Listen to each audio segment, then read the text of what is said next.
हे दुर्दैवी घटना होती. पूर्ण राज्य आणि देश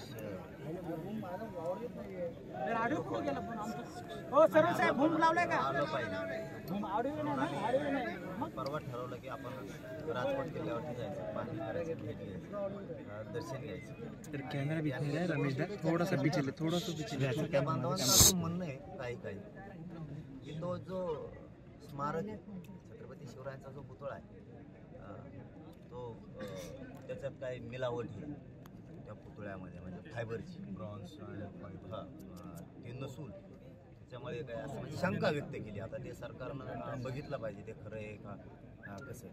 दुसरं त्यांचं एक असं म्हणणं आहे की पश्चिमेकडून वारा येतो, थांबा तुझं डोकं येतं पडलं तर ते पश्चिमेकच कसं पडलं, म्हणजे ह्या आता शंका आहेत.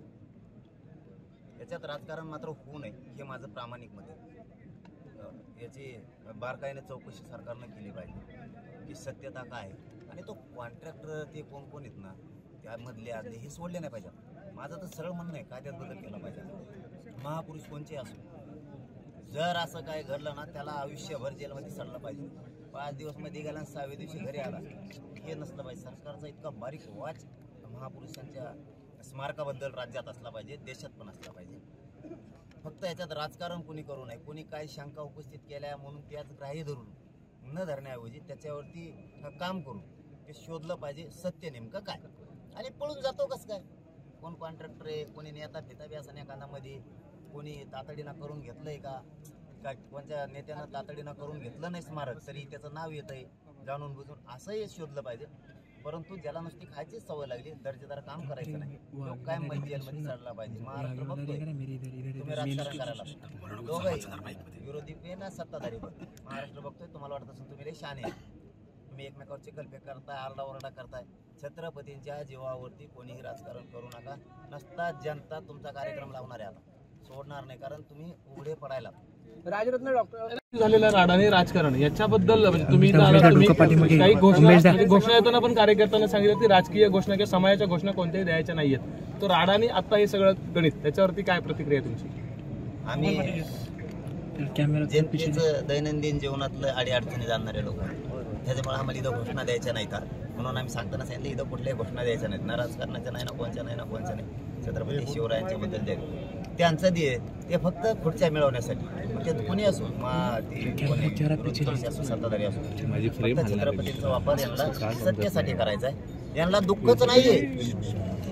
यांना जर दुःख असतं, यांच्या जर भावना दुखावल्या असत्या, यांना जर अपमान वाटला असता तर यांनी राडे नसते केले, याच्या मुळाशी गेले असते आणि पुन्हा हे काम सुरू करण्यासाठी सरकारकडे लावून धरलं असतं.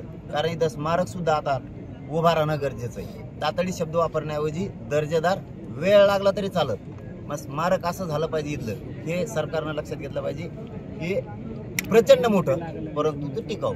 राजरत्न आंबेडकर शब्द असतील त्यांचे, मला या जागेवर तर राजकारण करायचं. डॉक्टर राजरत्न आंबेडकर आपल्या सोबत आहेत. काय नेमकी चर्चा झाली? आपण पुतळा पाहणी करत होतो एकत्रित. नाही, इथं कशी चर्चा होईल, ते संदर्भ इथं नको जोडायला. ते म्हणले मला यायचं म्हणलं, चला आपल्याला सरळ असतंय, त्याला म्हणले जाऊ की इथं येणं म्हणजे हे बघा, या देशातल्या प्रत्येक माणसाच्या भावना दाखवल्या. इथं राजकीय चर्चा आमची काही होऊ शकत नाही ना, तो काही विषय पण नाही. ते माणूस आहे, मी माणूस आहे, आम्हाला दोघांना दुःख झालं, असंच राज्याला आणि देशाला झालं, सगळे येत आहेत. पाटील, राजकीय म्हणजे लोक जे म्हणतात आत्ताचा जो प्रश्न होता डबल मी रिपीट विचारतोय, वाईटातून चांगलं होईल म्हणजे वाईट करण्याचाच हेतू राजकीय म्हणजे पुढाऱ्यांचा होता का?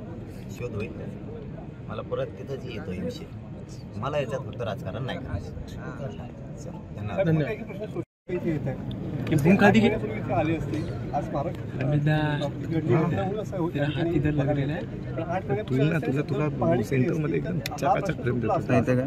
अरे आले म्हणून काय झालं, कुणी आला तरी सत्ताधारी काय आला, विरोधक आला म्हणून काय झालं?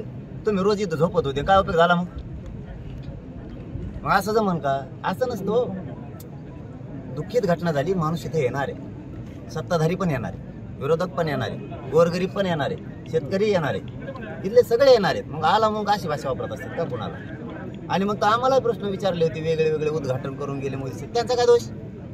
जिथं मी राजकारण करायचं म्हणून करत नाही, जिथं सापडला की सोडित नाही. इथं आमच्या भावना दुखवल्यात, आमच्या पुतळ्याचं बघा, तुमचं राजकारण बंद करा. आमच्या स्मारकाचा शोध लागला पाहिजे, काय झालंय, कसं घडलंय, त्याच्यामध्ये खरंच काही मिक्स केलेलं होतं का, ते कॉन्ट्रॅक्टर कुठं आहे, त्याने दर्जेदार काम केलं का, इतक्या थोड्या दिवसात काय केलं, हे सगळ्या प्रश्नाचे उत्तर देऊन त्याला कायमचं जेलमध्ये टाकायचं. बाकीचे चिखलबेक करून तुम्ही नाटकं राजकारणासाठी करायचे नाही. छत्रपतीचा वापर करून ते महाविकास आघाडी असून ते महायुती नीट राज नसता महाराष्ट्रातली जनता पुरी तुमच्या मागे लागणार आहे. तुम्हाला वाटत असं आता मजेत चाललंय, तुमच्यात आंदोलन उभा करताय म्हणजे आम्ही जिरू भाषा कळती ना दोघांना, पण तुम्हाला वाटत असं आम्ही 2 जण आंदोलन करून जिरू हे विषय जिरत नसतो. आम्ही आहेत ना शिल्लक महाराष्ट्रातली देशातली जनता, आणखी तुम्हाला दोघाला जिरून देणार नाहीत आम्ही. कारण तुम्ही राजकारण करून सत्ता भोगायचं काम करू नका माझ्या छत्रपतींच्या नावावर. दादा असं वाटतंय का बांधकाम मंत्र्यांच्या तुम्ही तिसरी आघाडी उभारणार का? नाही, राजकीय बोलणारच नाही. मुख्यमंत्र्यांच्या मुलाचा मित्र अशी त्या 1 नंबर आरोपीची ओळख झालेली आहे. यामध्ये त्याला कुठेतरी वेळ काढूपणा केला जातोय का? तो पंतप्रधानाचा पाहुणा असला तरी जेलला कायमचा साडला पाहिजे, एवढं जनतेला माहिती. त्याचा मित्र आणि त्याचा मित्र कोणाचे मित्र फेतरावर इथं राज्य चालत नाही किंवा जनता चालत नाही. तुमचे कोणाचे मित्र असतील, हितसंबंध नसतील, आम्हाला त्याच्याशी देणं घेणं नाही. आमच्या भावना दुखावल्या त्याच्यामुळं तो जेलला पाहिजे आणि कायम साडल्याला पाहिजे. देश विदेशातील प्रत्येक घडामोडींचे लाईव्ह अपडेट मिळवण्यासाठी आता साम टीव्हीच्या सर्व सोशल मीडिया प्लॅटफॉर्मला लाईक, फॉलो आणि सबस्क्राईब करा. तसंच सर्व नोटिफिकेशनसाठी बेल आयकॉन प्रेस करायला विसरू नका.